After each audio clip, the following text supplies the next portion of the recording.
로마서 5장 7절에서 15절입니다. 여러분은 지금까지 잘 달려왔습니다. 그런데 누가 여러분을 가로막아서 진리를 따르지 못하게 하였습니까?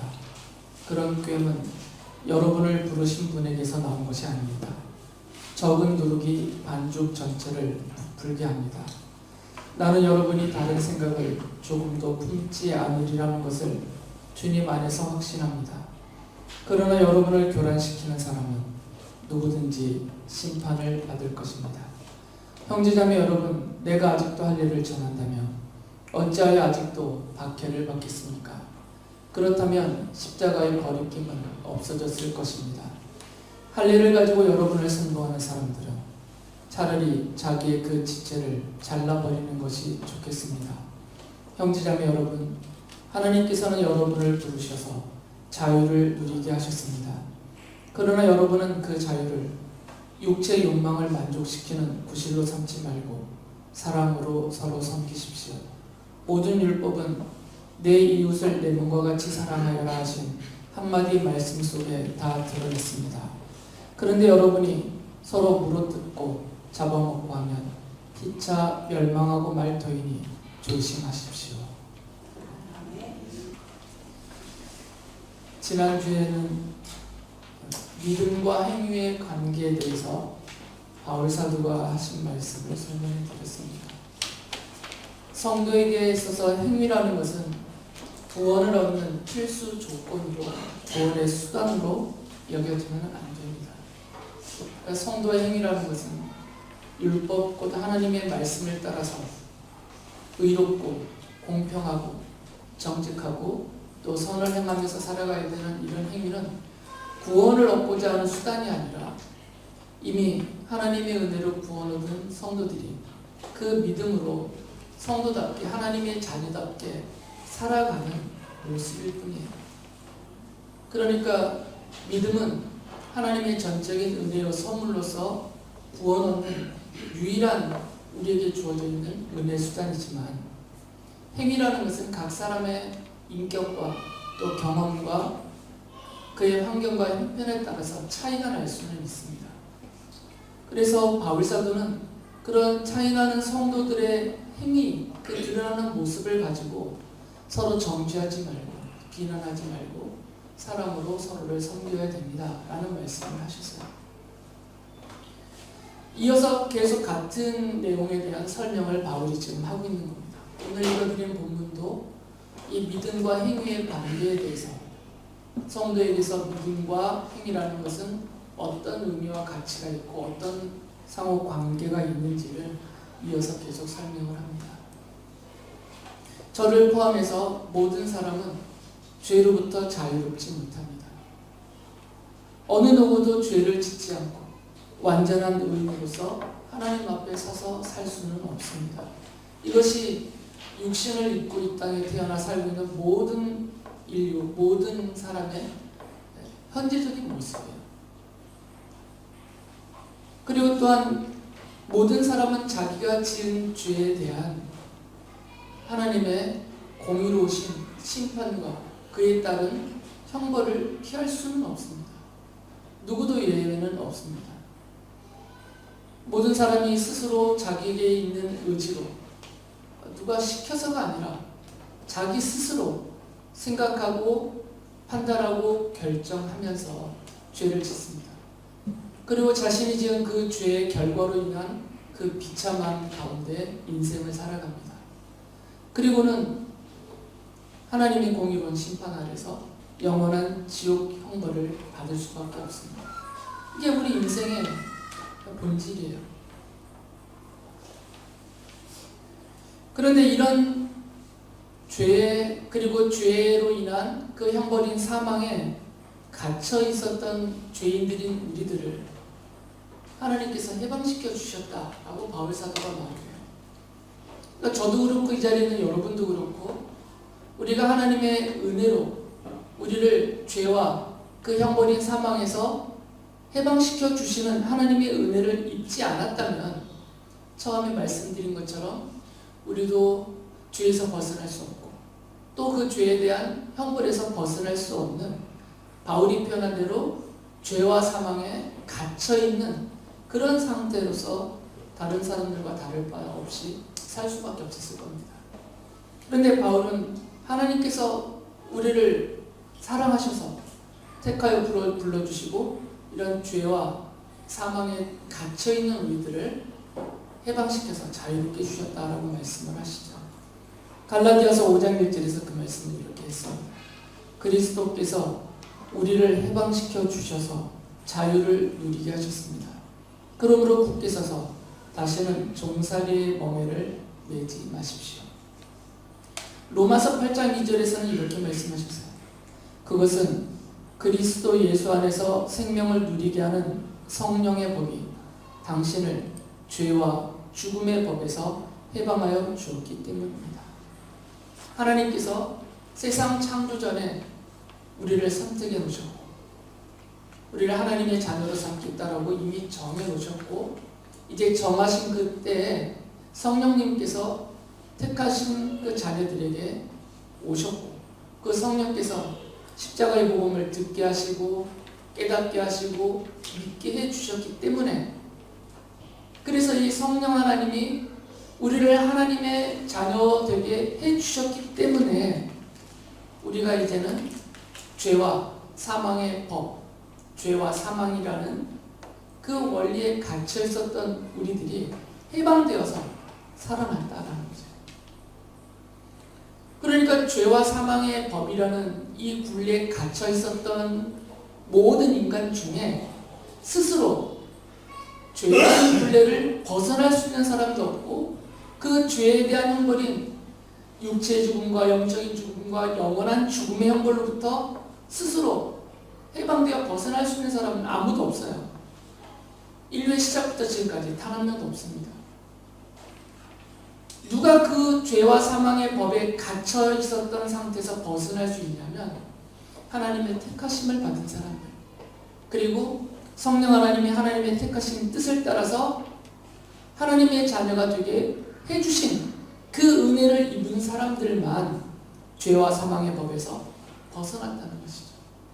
그래서 이것을 성령의 법, 십자가의 복음을 성령의 법이라고 말합니다. 왜 그러냐면 예수 그리스도의 십자가 복음은 성령님이 아니고서는 깨달을 수 없는 법이에요. 성령 하나님께서 듣게 해주시고 깨닫게 해주시고 믿게 해주셔야만 이것은 알아들을 수 있고 믿을 수 있는 법이에요. 학교에 가서 공부하는 수학, 국어, 영어하고는 다릅니다. 그거는 선생님이 가르쳐주는 얘기를 잘 들어서 딴짓 안 하고 수업에 열중하면, 그리고 부족하면 집에 가서 더 보충을 하면 얼마든지 따라갈 수 있어요. 알 수도 있고. 그러나 예수 그리스도가 죄인들을 대신하여서 그 죄인에게 쏟아질 하나님의 진노와 형벌을 다 받으시고 대신하여 죽어주시면서, 그 대신하여 죽어주신 그 죽으심 때문에 죄인에게 쏟아질 하나님의 진노와 심판과 형벌을 다 용서받게 해주셨다는, 그리고 그것을 믿는 사람들을 하나님의 자녀 삼아 주신다라는 이 하나님의 생명의 법, 죽은 영혼이 살아나는 이 생명의 법은 성령 하나님께서 다 이루시는 법이에요. 그래서 바울은 이것을 성령의 법이다라고 불렀습니다. 그렇기 때문에 성령님을 인하여서, 성령님을 통하여서 예수 그리스도의 십자가 복음을 듣고 믿고 깨닫고 하나님의 자녀된 사람들을 가리켜서 믿음으로 인한 약속의 자녀다라고 불러요. 바울이 그래서 갈라디아서 4장 31절에서 성도들을 이렇게 가리킵니다. 그러므로 형제자매 여러분, 우리는 여종의 자녀가 아니라 자유를 가진 여자의 자녀입니다. 하나님께서 이제 자유를 주셨다는 거죠. 이 자유는 하고 싶은 대로 마음껏 살아도 된다, 이 자유를 말하는 게 아닙니다. 바울이 말하는 자유는 죄와 사망에 갇혀서 종로로 닫은 그 안에 벗어나지 못하고 갇혀 있었던 죄인들이 하나님의 은혜로 십자가의 복음을 통해서 해방되어져서 이제는 하나님의 자녀라는 고귀한 이름과 신분을 얻고 이 땅에 사는 동안에도 하나님의 자녀로서 하나님 주시는 생명을 공급받고 살고 육체를 벗는 죽음의 순간 이후에는 영원한 하나님의 나라에서 하나님과 함께 영원토록 약속하신 은혜와 복을 누리며 살 수 있게 해주시는 그 생명과 자유를 얻은 자녀들이기 때문에 자유를 가진 성도다라고 말하고 있는 거죠. 성도에게 있는 자유는 내 멋대로 살 거야, 이게야 자유가 아닌 거예요. 성경이 말하고 바울 사도가 말하는 자유는 죄로부터 자유를 얻었고 그 죄에 대한 심판과 형벌로부터 벗어난 자유를 얻었다라는 거죠. 그리고 하나님의 자녀라는 그 자유라는 그 고귀한 신분에 깃들어 있는, 담겨져 있는 그 은혜가 덮여 있는 그 이름을 얻었다라는 거죠. 그래서 성도들이 하나님께로부터 받은 이 자유가 어떤 의미인지를 알고 살기를 원했던 것입니다. 내 맘대로 해도 된다라는 것이 아닙니다. 이제 성도가 됐으니까 내 맘대로 죄를 지어도 되고 내 맘대로 하고 싶은 대로 막 해도 되고 그런 자유가 나는 이제 나에게 있다 이런 생각을 하지 말라는 것입니다. 바울은 그런 자유는 언급한 적이 없습니다. 바울은 종에서 종이 되었다 이런 표현을 써요. 죄와 사망에 갇혀있는 종노릇하던 인생이 이제는 하나님의 종이 되었고 하나님의 은혜 안에 사는 하나님의 말씀 안에서 사는 하나님의 종, 생명의 종이 되었다라고 말해요. 그러니까 이제는 주인 없는 인생인 것처럼 내가 스스로 내 인생의 주인이 되어서 내 멋대로 하고도 되는 이런 성도는 없다는 것입니다. 모든 성도는 죄의 종으로부터 하나님의 종으로 그리고 사망의 종에서 생명의 종으로 바뀌었을 뿐이에요. 전에는 육신이 그리고 내 본성 안에 담겨있는 이 죄의 성향이 자꾸 죄와 악을 거침없이 뿌리치지도 못할 채 마구 행하며 살 수 있도록 나를 자유롭게 죄를 짓게 만들어 놨다면 이제는 성령님이 그렇게 내버려 두시지 않는다는 겁니다. 자꾸 죄를 깨닫게 하시고 그 죄를 내가 스스로 미워하게 만들어 주시고 그 죄를 행하고 있는 나 자신이 그렇게 자랑스럽게 여겨지지 않게 만드세요. 성령의 법에 따라 살고 있는 성도들에게는 이런 죄를 향한 자유가 아니죠. 계속 거리낌이 돼요. 죄와 악을 저지르는 그리고 그것을 따라 이 세상을 막 종횡무진 누비고 다니는 그런 나의 모습이 결코 자유로운 영광과 기쁨에 가득 찬 그런 모습으로 스스로 안 보인단 말이죠. 그렇게 보게 해주시지를 않습니다. 늘 하나님 앞에서 부끄럽고 죄송함을 갖게 만드시고 사람들 앞에서도 내가 성도답지 못한 떳떳하지 못한 내 자신을 깨닫게 해서 자꾸 돌아서게 만들고 뉘우치게 만드세요. 그것은 우리에게 참된 자유, 생명에 이르는 자유를 하나님께서 주셨기 때문에 그래서 성도들은 자유인입니다. 하나님이 말씀하셨고 바울 사도가 선언을 해주었어요. 우리는 자유인이에요. 죄와 사망으로부터 자유를 얻은 자유인입니다. 그러나 그 자유는 방종하는 자유는 아니라는 거죠. 죄와 악을 거침없이 저지러도 되는 그렇게 하나님 두려워하지 않고 사람들의 눈을 의식치 않고 내 멋대로 내 마음대로 하게 되는 이런 방종하는 그런 자유는 아니다라는 것입니다. 바울은 율법주의자들을 그들의 가르침을 따르지 말라고 경고했어요.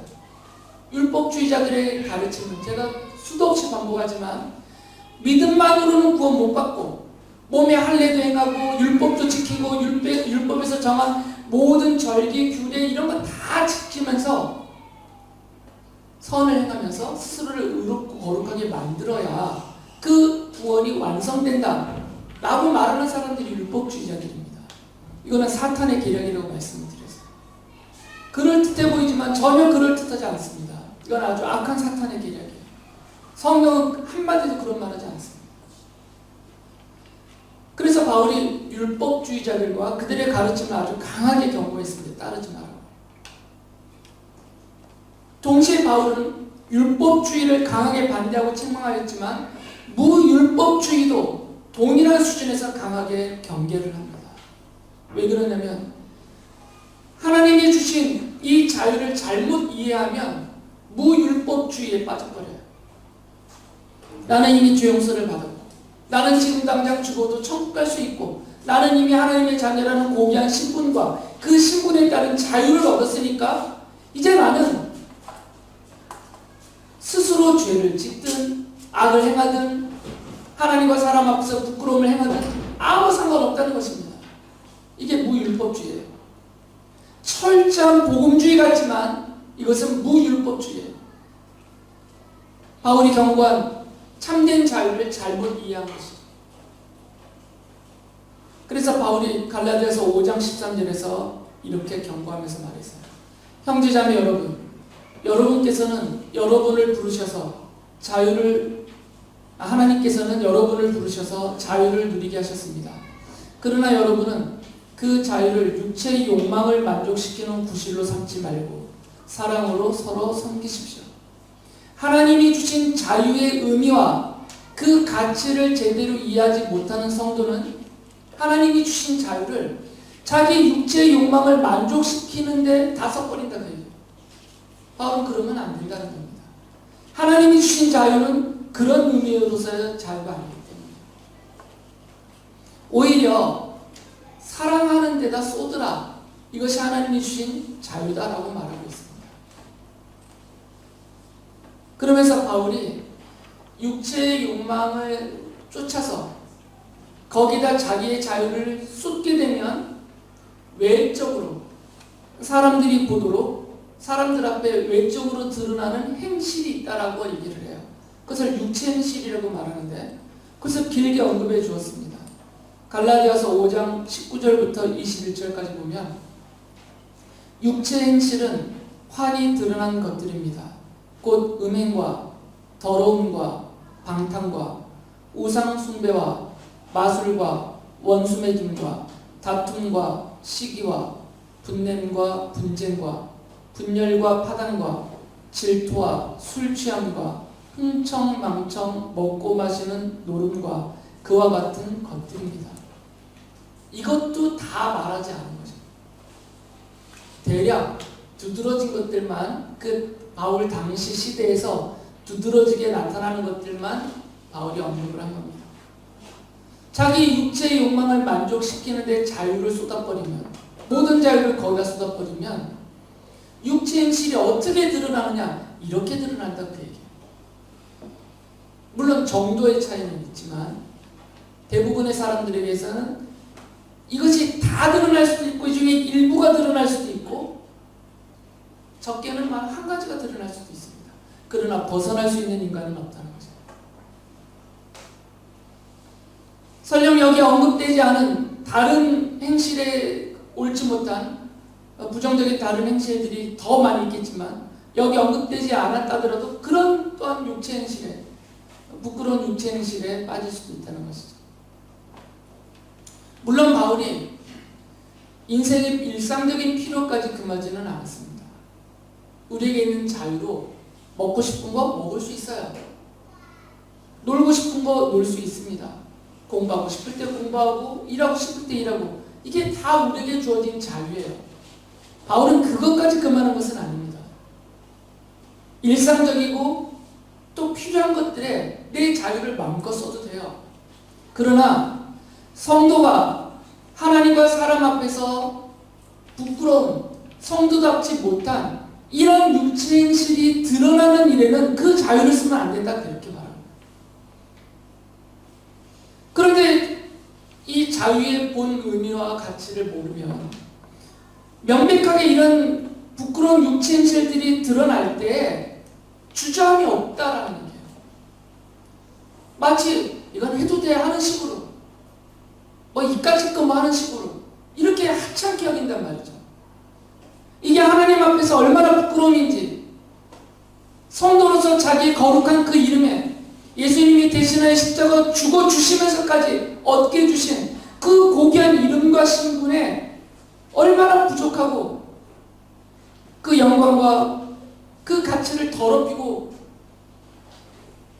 흠집을 내는 일인지를 생각조차 못하게 된다는 거죠. 왜 그러면 나는 자유입니까? 이 육체의 실들을 환히 드러나도록 행할 때 하나님께서 아무 말씀도 안 하세요. 하늘에서 아무 말씀도 안 하십니다. 우리 귀에다. 우리 앞에 벼락을 치지도 않으세요. 우리의 목을 조르시지도 않습니다. 왜 그러냐면 우리에게 자유를 주셨기 때문에.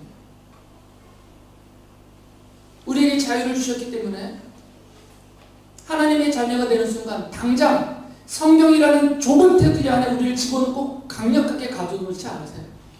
이런 것은 하나님의 자유가 아닙니다. 뭐든지 마음껏 할 수 있습니다. 마음껏 바라볼 수 있고 마음껏 생각하고 마음에 품을 수 있고 마음껏 말할 수 있고 마음껏 모든 것을 다 할 수 있어요. 정말 자유롭습니다.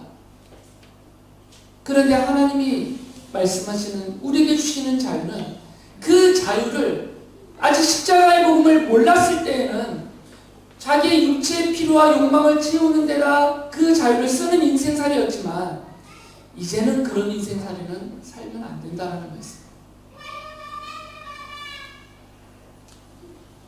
그래서 바울이 고린도전서 10장 23절에서 이런 말을 했어요. 모든 것이 다 허용된다고 사람들은 말하지만 모든 것이 다 유익한 것은 아닙니다. 모든 것이 다 허용된다고 사람들은 말하지만 모든 것이 다 덕을 세우는 것은 아닙니다. 성도들에게 주어진 자유가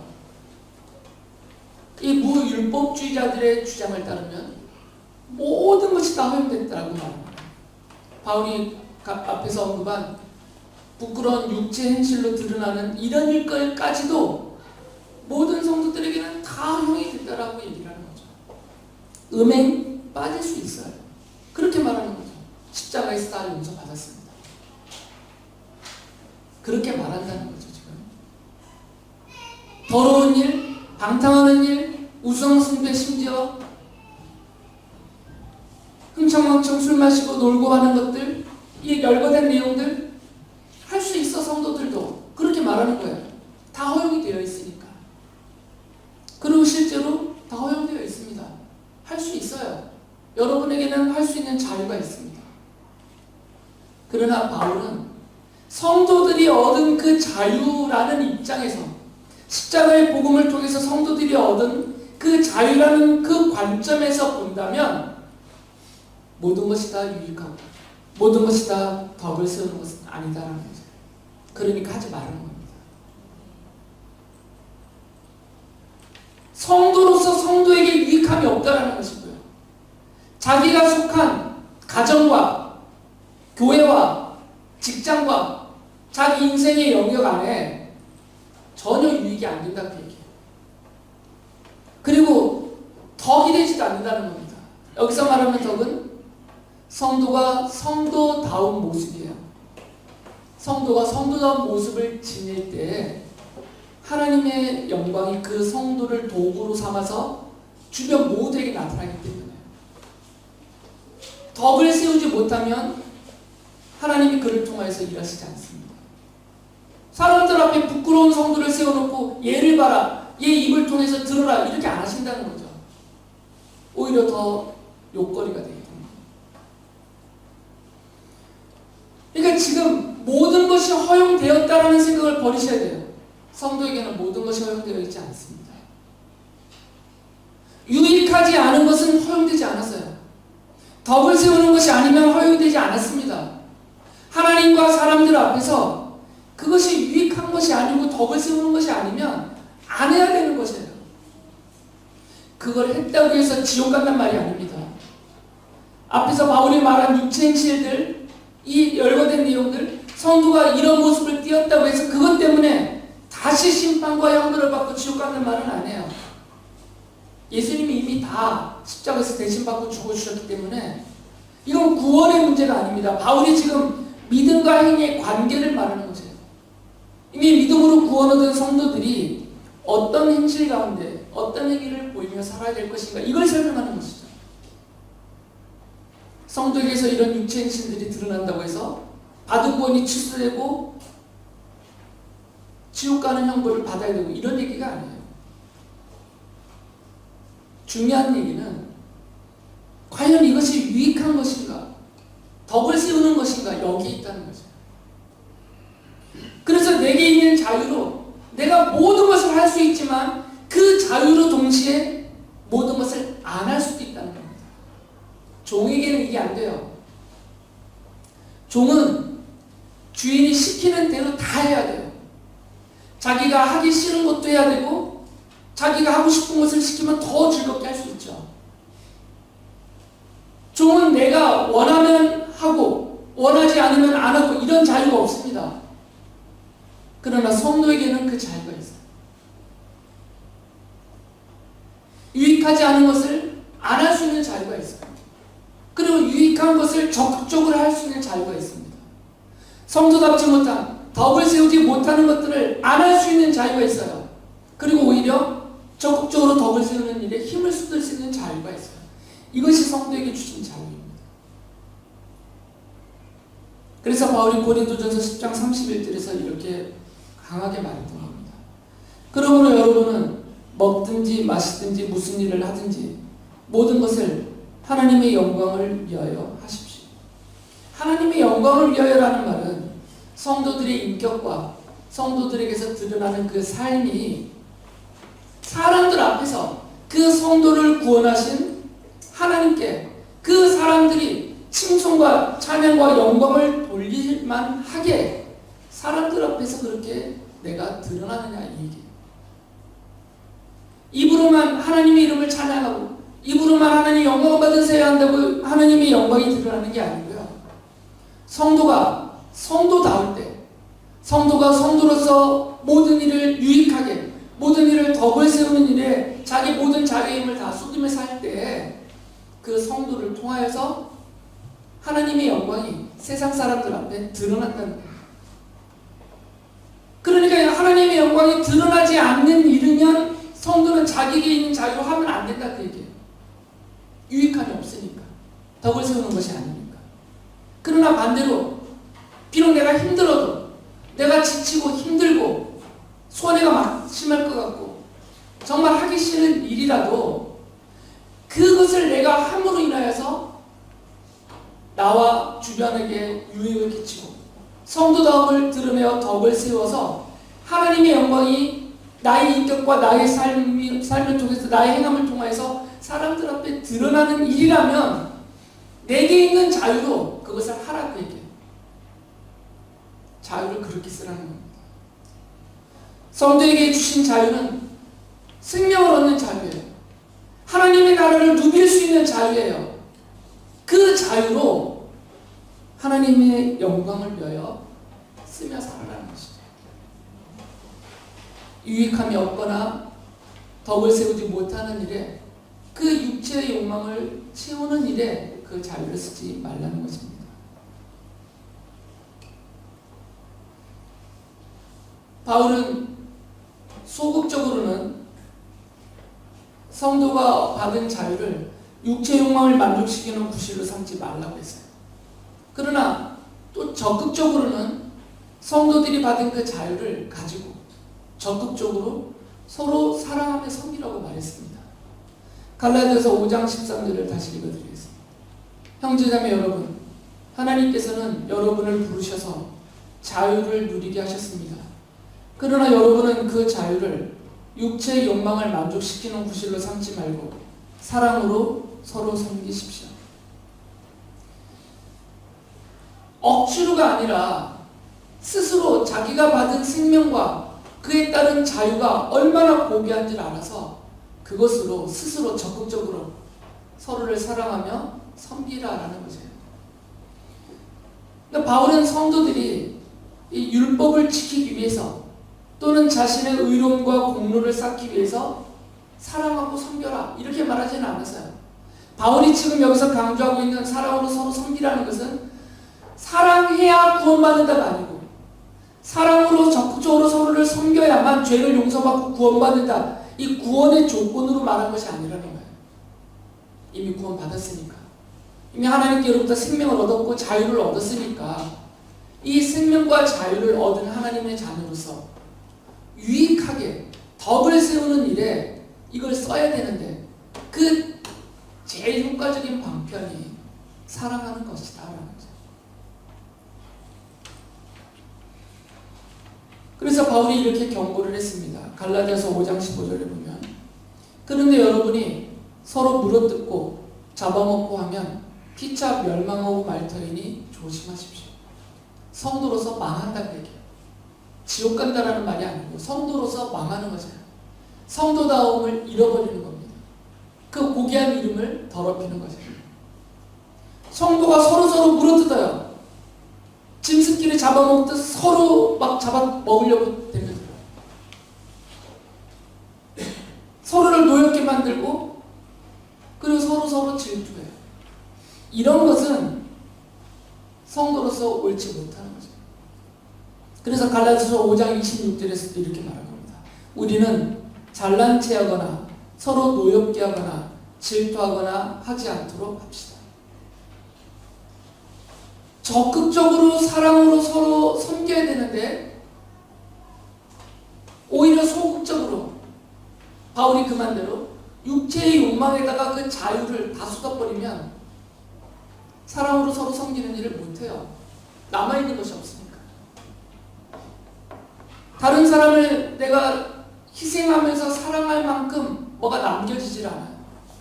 왜 그러냐면 내게 주어진 모든 시간을 유익하지 않은 일, 덕을 세우지 않은 일에 다 쏟아버렸으니까 다른 사람을 사랑으로 섬길 시간이 없어요. 내게 있는 물질을 성도로서 유익하지 않은 일에, 덕을 세우지 못하는 일에 다 쏟아버렸으니까 성도들을 돕고 섬기는 일에 쓸 돈이 없어요. 내게 있는 힘을 먹고 마시고 노는 데 다 쏟아버리니까 성도들을 사랑으로 섬기는 일에 쓸 힘이 없어요. 그래서 안 되는 겁니다. 그러면 적극적으로 서로를 사랑으로 섬길 수 없는 그런 상태가 서로 돼버리면 그 다음부터 뭐 하겠어요? 네가 나를 섬겨라가 되는 거죠. 서로 네가 나를 섬겨. 양쪽에서 서로 그러는 거죠. 그러면 싸움밖에 안 일어나요.